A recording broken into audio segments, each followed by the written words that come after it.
It was a quiet afternoon at the elegant Aurelia Hotel, the kind of place where polished marble floors whispered wealth and chandeliers sparkled with lives untouched by struggle.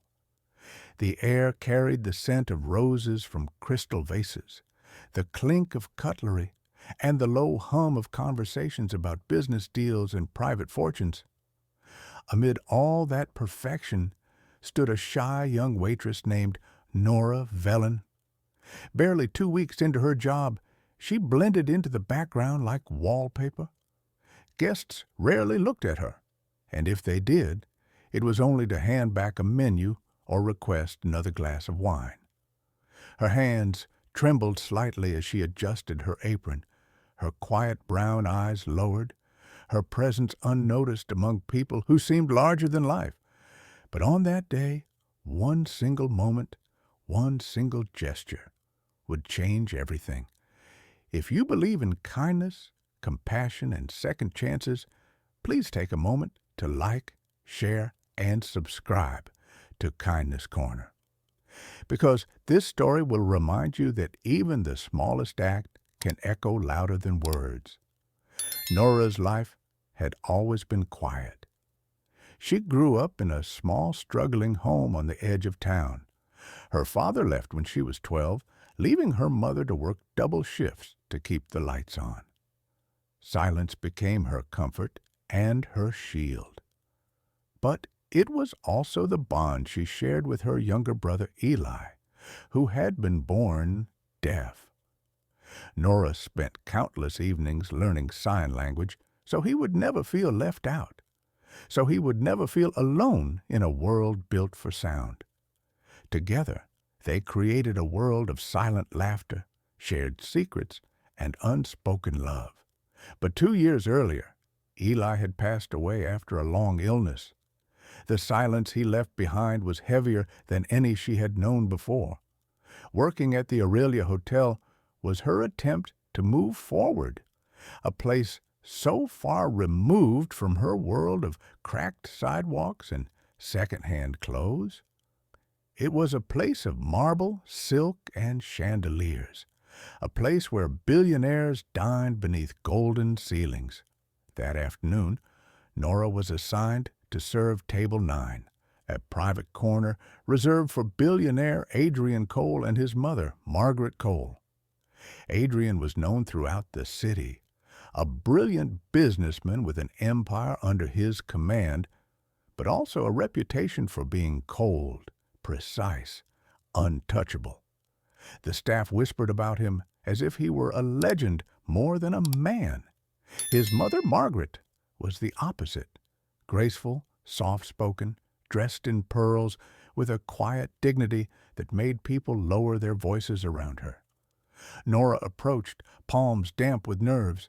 Adrian glanced up, already impatient, expecting professionalism. But then Nora noticed something.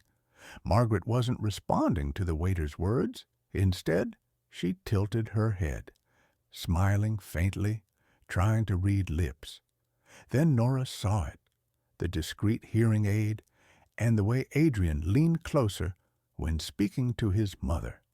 Her heart tightened. She knew this rhythm, this world between silence and sound. She had lived it with Eli. Adrian's eyes narrowed, annoyed at her hesitation. He opened his mouth to order brusquely, but before he could speak, Nora did something unexpected. She drew a deep breath, steadied her trembling hands, and began to sign.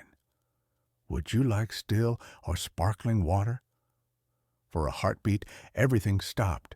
The hum of the dining hall faded. The chandeliers seemed to hold their light still. Margaret's eyes widened. Her hand flew to her chest. Tears welled instantly. Slowly, with trembling fingers, she signed back. "You know sign language." Nora nodded, her smile small, nervous, but real. Adrian froze, stunned. For years, he had watched the world treat his mother with pity or awkwardness. Waiters avoided her. Dinner conversations flowed around her as though she weren't there. He had built walls of control and power to shield her. Yet now, Across the linen table, his mother was laughing, truly laughing, her hands flying joyfully in conversation with a stranger. As the lunch continued, something magical unfolded. Nora did not simply serve, she connected. Every question, every menu item she signed with patience. She added little jokes, playful gestures that made Margaret's eyes sparkle like they hadn't in years. Guests nearby began to notice, whispering at the sight of the billionaire's mother chatting animatedly with a waitress. Adrian didn't care. For the first time in a long while, he wasn't calculating profits or deadlines. He was simply watching his mother come alive. For Nora, each sign was more than service. It was memory. It was Eli. Her hands moved with skill, but also with sorrow, carrying the voice she could no longer share with her brother. Through Margaret, she felt as though she was speaking to him again. One last conversation, a gift from fate. When the meal ended, Margaret insisted on meeting Nora personally. She reached out, clasped the young woman's hands, and with tears streaming, signed, "You made me feel seen. You reminded me I'm not alone." Nora's lips trembled. She signed back, "You reminded me that love never disappears." The beauty of that silent exchange made the room around them fade away. Later that day, Adrian asked to see Nora privately. She braced herself for criticism, maybe even dismissal for stepping beyond her role. Instead, his voice was softer than anyone had ever heard from him. He admitted that his mother had felt isolated for years, even in her own home, and that no one had ever cared enough to truly connect with her in this way. Then, for the first time, he allowed his guard to slip. He confessed that his mother had once taught him empathy, but somewhere along the way, in the wars of business and ambition, he had lost it. Nora's simple act had reminded him of what truly mattered. When he asked about her life, and she told him about Eli, he understood the depth behind her gestures. Without a word of request from her, Adrian arranged for the Aurelia Hotel to sponsor free sign language training for all its staff, in Eli's memory. He also offered Nora a full scholarship to study special education because, as he told her, the world needs more people who can bridge silence with compassion. Word of what happened spread far beyond the hotel. Guests who witnessed it shared the story online. Newspapers picked it up.